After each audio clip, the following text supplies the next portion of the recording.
Part 4. By nightfall, the Empress was seated on her sofa, a glass of wine in her hand. She swirled it lazily, staring at the ceiling. PH. That fool must have run off by now, she muttered. No one lasts a single night doing the task I gave her.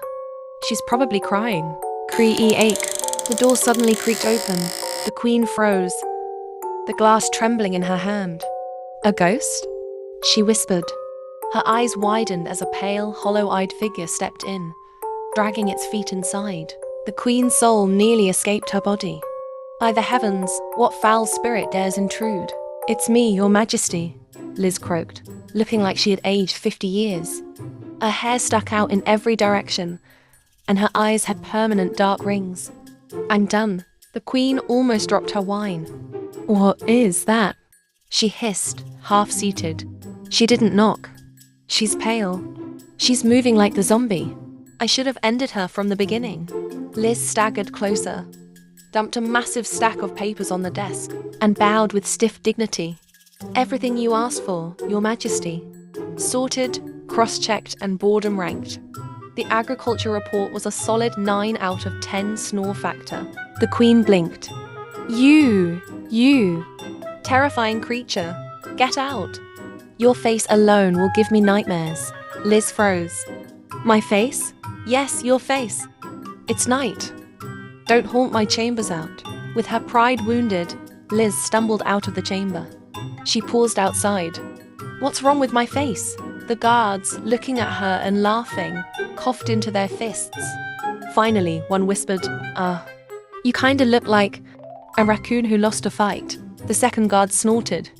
No, more like a ghostly scarecrow who crawled out of a library. She pout at them and walk away. Whatever. Liz groaned and dragged her feet down the corridor, muttering, what did she expect me to look like when she makes me work all night? As she walked, her thoughts softened. I wonder if Father took his medicine. And Roland. He worries too much. Without me home. I miss them. She sighed. But bills don't pay themselves. And that debt collector. I need this job, no matter what. Suddenly she sensed something behind her. She turns back. Huh? Who's there? But no one answered. Probably the wind. Finally, Liz reached the small quarters given to her. But behind the building, cloaked in shadow, a figure lingered. The little maid, The voice murmured low, amused. Interesting. She survived the first day. I should say hi. The next morning, Liz woke up feeling strangely refreshed. Probably because in her dream, she was the richest woman in the empire, and she ran away with her family after beating up that stupid debt collector. She steps out of her room. Seeing 2 maids talking, she waved. Hi. But they quickly ignore her and walk away. She didn't think about much and steps outside. Seeing the gardener, she said, good morning, but he ignores her too.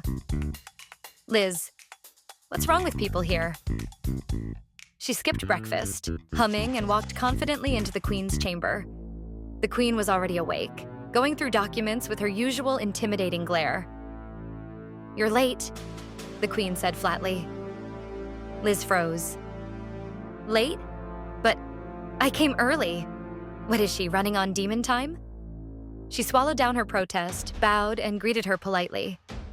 Greetings, Your Majesty. Forgive me. Dummy the Queen tossed a stack of papers at her. Redo these. Who told you to arrange them this way? Who said you could? Liz biting her tongue. I know she's trying to make my life a living hell, but this is too much. Minutes later, she's back again in the study redoing the document. What is wrong with her? Just tell me what you don't like and I can change it now you want me to redo every single thing. Huh, nice. Just you wait, my revenge is coming, villainess. By nightfall, she entered into the Empress chamber. The Empress is standing by her room balcony drinking wine as always. Your Majesty, I have redone the document like you said. The Empress turns back immediately with a sharp glare. Who said you could come in? Get out and redo them again. Liz. What? The Empress. Are you deaf? I said redo them again. Liz. Your Majesty, take a look at them, Empress. Are you questioning me? Liz. No, Your Majesty. Good night, Liz, thinking, just great. I'm going to end here before I can leave this palace. The next day, Liz sat in her small study, redoing the documents again, and complaining about her repeated outfit. I can't believe I'm doing this again. That Empress, if she asked me to redo this document again, I will shove this document in her mouth. I don't care if she's the Empress. Then suddenly a maid walks in. Her Majesty has summoned you, Miss Liz. Liz froze. What? Under the sunlight, the Queen sit under the gazebo drinking her expensive tea. Liz arrive. Your Majesty, you summoned me? The Empress. Are you done? Liz thinking. What should I say? Is she going to fire me already? Almost D. Before she could finish, the Empress cut her off. I have an important task for you. Liz face drain of all color. What? An important task? This doesn't sound good. The Empress.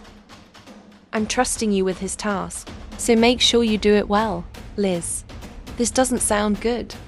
Yes, Your Majesty. Minutes later, she was standing in front of the royal greenhouse with a maid who gives her the instruction. Her jaw dropped. The maid gestured gracefully toward the greenhouse.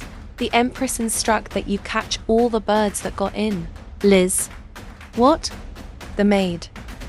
Every single bird is to be caught and placed inside different cages inside the greenhouse. Liz. Every bird. How many birds are inside there? Maid. I will leave now. Goodbye, Miss Liz. She entered inside the greenhouse looking up.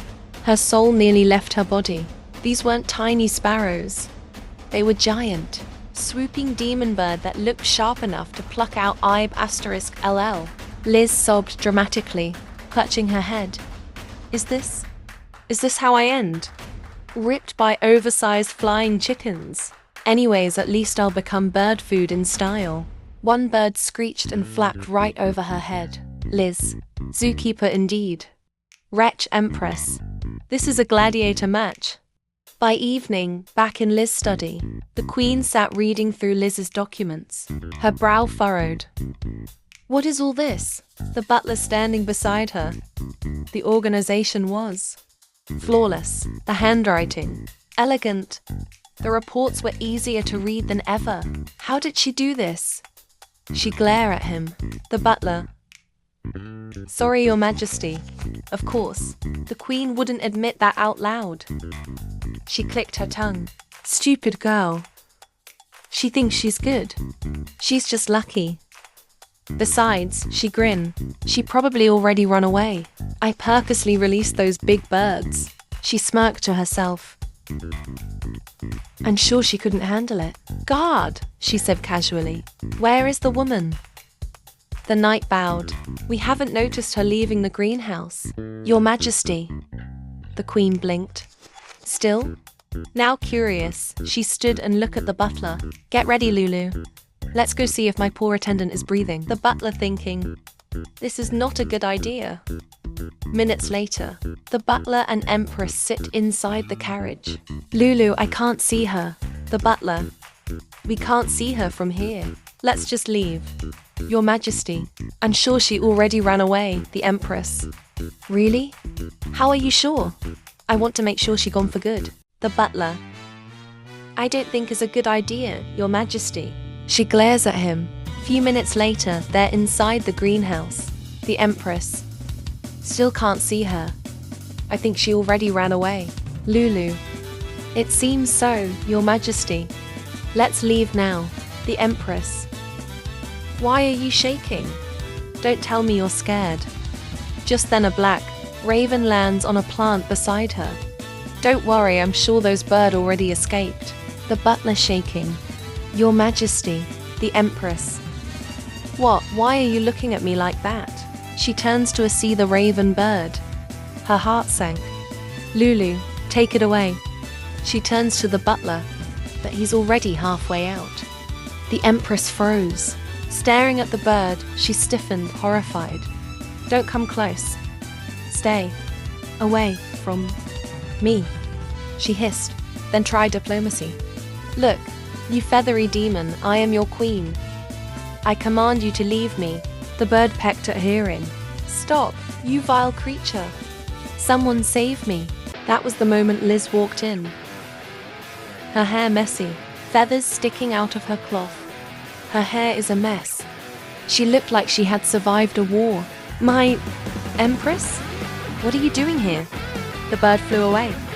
The Empress paused, looking at her with a look like she just saw her crush. Her chest felt tight for a strange, irritating second. Liz squat down beside her. Your Majesty, are you okay?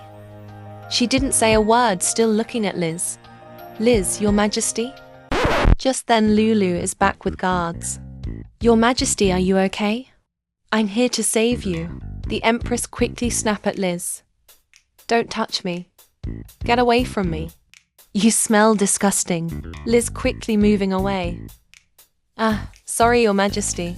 The Empress to Lulu. How dare you leave me here? Do you know this is a crime? Why shouldn't I eliminate you? Lulu, right now. Lulu. I went to get the guards. Your Majesty, the Empress.